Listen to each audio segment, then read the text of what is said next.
my name is Mel. I am an accredited sports dietitian, accredited practicing dietitian, and accredited exercise scientist. I am going to chat to you guys briefly today, hopefully engaging as well, about nutrition for performance. Give you guys a few tips on how you can really utilize food to improve your performance.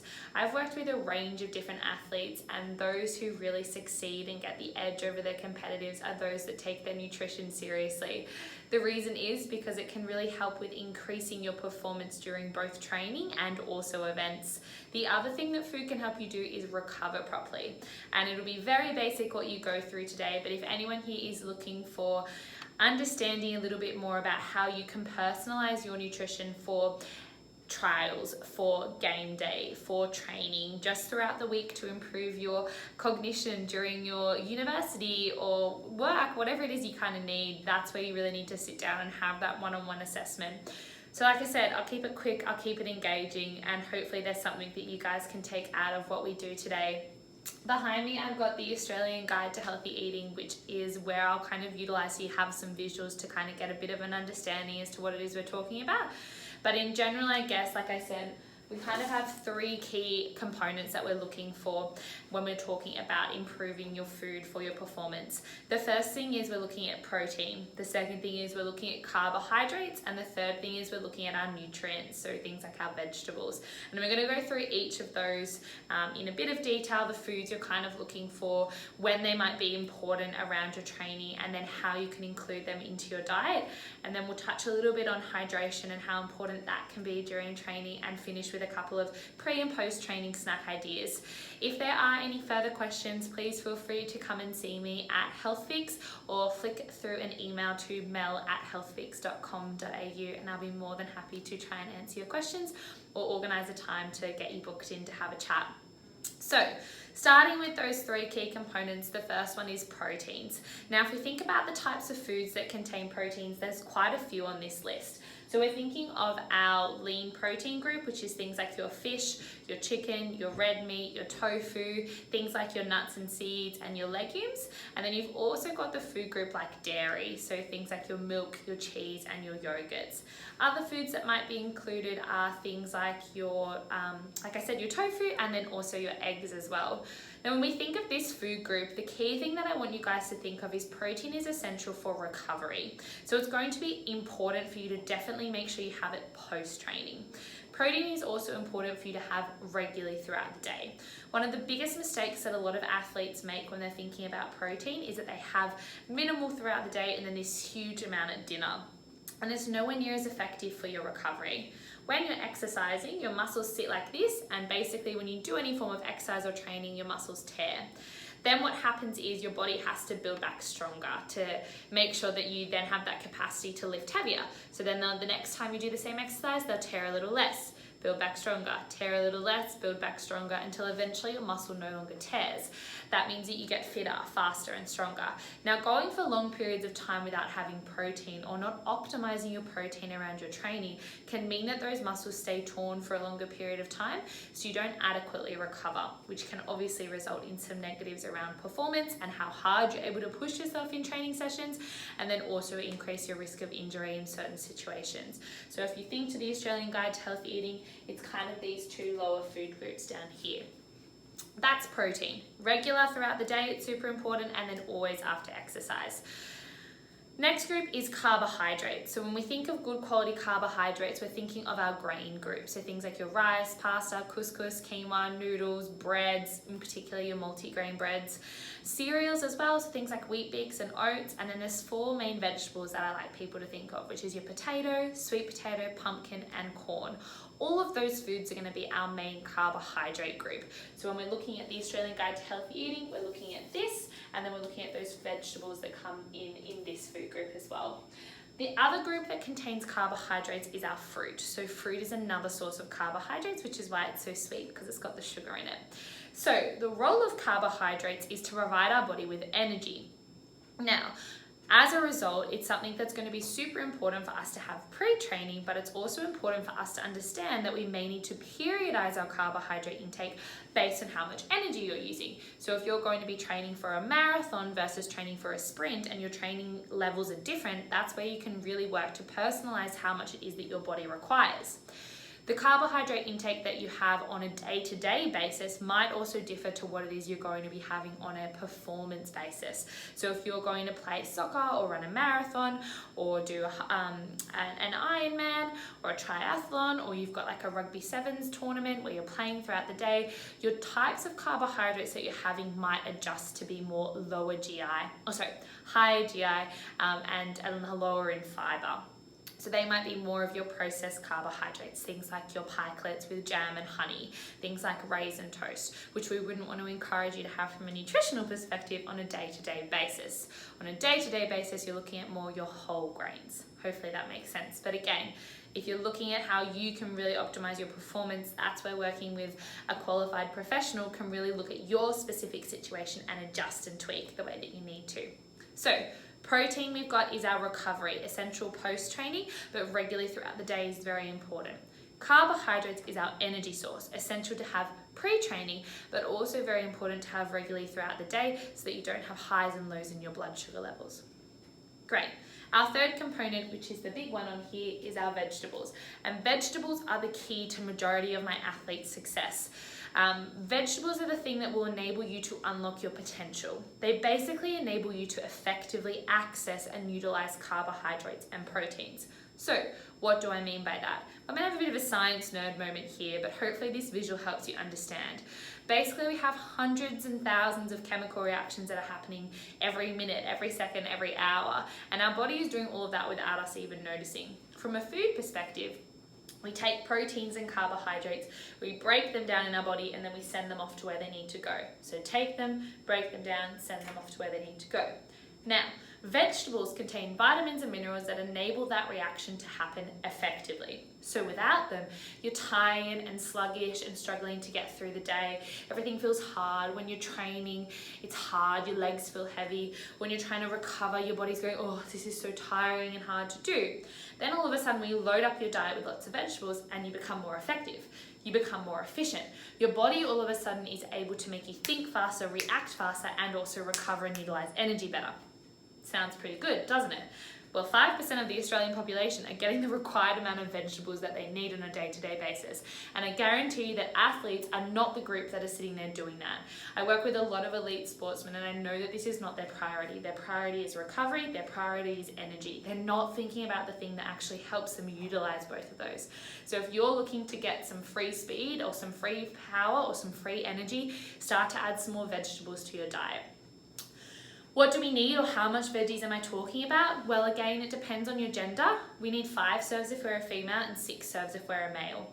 A male is roughly a cup of your salad vegetables or your raw vegetables, and if you've just got cooked vegetables, it's only half a cup. So if you're a male, you're looking at somewhere between 3 to 6 cups of vegetables a day, and as a female, you're looking somewhere between 2.5 to 5 cups of vegetables a day. It's quite a large amount, but what you'll start to notice is as you increase that, gradually your protein and carbohydrates may be able to be adjusted, but you'll become more effective at actually utilizing them, which is amazing. So again, protein recovery, carbohydrates energy, vegetables are the key to helping you utilize both of those effectively. That's your basics from a nutrition perspective. So if you're thinking about your main meals, your brekkie, lunch and dinner, try and think about how you can incorporate all 3 components into that. So for example, for breakfast, you might have something like yogurt with granola and some fruit. You might have something like some multigrain bread with some avocado and tomato and a couple of eggs, which gives you all of those components. At lunches and dinners, you might be looking at things like a chicken and salad wrap, a salad that's got some tuna and some couscous and lots of vegetables in it. You might be looking at a curry for dinner. You might be looking at a burrito bowl that's loaded up with spinach, capsicum, cucumber, mushrooms, carrot, and then it's got that protein component and then either had with like a brown rice quinoa base or also wrapped up. So there's a large variety, but it's a really simple way to think about food, which I love. Now, from a water perspective, water is another key component to performance. And again, another way that I like people to think about it is the water is the thing that helps your blood move effectively throughout your body. Now, blood is important to move throughout your body because it's transporting oxygen, which helps our muscles contract and expand, which we need as we're exercising or as we're moving. So if you've got a lower water intake, or in particular during training or during events and games, and you're not having enough water, what can really be a problem here is that it's much harder for your blood to move through your cells. So it's harder for your muscles to contract. It's harder for you to kind of get through the session. So think about it as like a free-flowing water bottle that's nice and clear and streamlined versus honey. Which one would you rather kind of said from your heart all the way down to your legs? A thick, gluey honey or a fresh-flowing waterfall? And that's where you're thinking, how can I get enough water in a day? Now, there's a lot of cool stuff that we can do, again, from a personalized perspective, like looking at your sweat rates and determining your hydration targets throughout performance. But in general, you want to make sure you start exercise hydrated. So look at the color of your urine. Is it clear or is it like a dark yellowy color? And then you may need to hydrate there or utilize things like Hydrolyte to help enhance your hydration. Or you're also looking at how your weight changes throughout a performance or a session as well. And again, that's something that you can work with an accredited dietitian or sports dietitian to really determine what it is that you need for your sessions. So water is another essential component. You can have huge decrements in your performance, or you can find performance a lot harder even if you only lose about 1% of your body weight, which for some people can only be about a kilo of body weight. You can actually start to see huge performance deficits for athletes, which is kind of cool that you can then have that edge by actually increasing water. So again, there's a lot of stuff that we can do there, like sweat testing, hydration testing, determining certain calculations based on how much you're using to then say, okay, how much is it that you actually need as a performer during that event, or before, after, etc. So that's kind of my fourth component that I think is really important.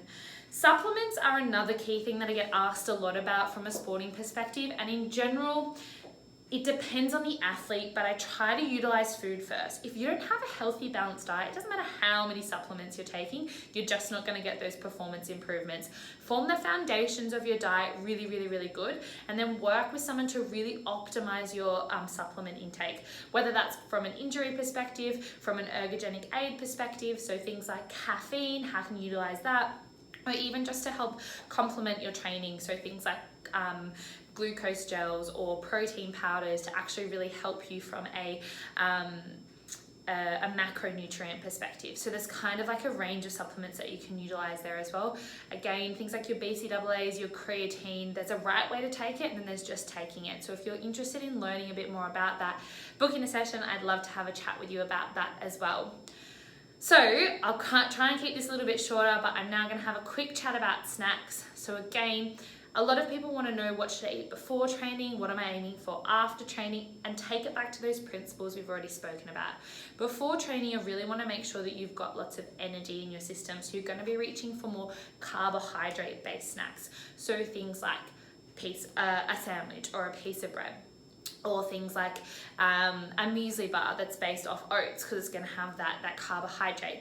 Baked beans can be another great pre-workout. Piece of fruit can be another great pre-training session, because it's got the sugar that's going to come through. So something like, for example, a banana on a piece of toast with a bit of peanut butter could be a great pre-workout snack. Post-training or post-sessions, what do you think you're looking for? Protein, because protein's the thing that's going to help you recover. And what you really want to make sure happens post your session is that your muscles are recovering. So things like yogurt, smoothies, chocolate milks is a big one that athletes get very excited about, and they say they can have those. Again, it depends on what your goals are. Are you looking at gaining or losing weight? But chocolate milks can be a really great option. Or it could be things like a couple of eggs, it could be baked beans, or if you're training and finishing at about 7:30 and then you're going to go home and have dinner, obviously making sure your dinner has things like chicken or fish or tofu or falafels or lots of legumes in it to really help you recover there. So I think that's kind of like the general gist with relation to sports nutrition. Hopefully it was helpful. I guess how a sports dietitian or how a dietitian can really help personalize that is things like hydration testing, skin fold, so tracking from a body composition perspective, if your weight's staying the same, how is your body fat percentage changing? So I work with a lot of athletes around really working on that. So looking at that individual, what their exercise levels are, and then really working around their diet to see, okay, how can we kind of either gain weight but make sure majority of it's muscle, or maintain weight but lose a bit of fat so you're gaining muscle, or is it that you just want to drop weight to make weight for a certain event and do it in a healthy, sustainable way? So there's lots of different areas that I can help you with if you're looking at something a bit more specific. I am located, like I said, at Healthfix, so I'm at the Broadway near the UTS Activate gym. And then if people live more on the other side of the bridge, I'm also located in North Sydney and have a lot more availability there. So hopefully that was helpful. If anyone has any questions, please feel free to reach out. But at the end of the day, nutrition is something, like I've said, that will really help enhance your performance. And I work with very elite athletes at Olympic levels, Paralympic levels, the NRL, Rugby Australia, and I know that those who really hone down and focus on improving their nutrition get some huge performance results. So I'd love to be able to help you if that's what you need, but if not, I really hope you got something out of today. And if you have any further questions, please don't hesitate to reach out. Bye for now.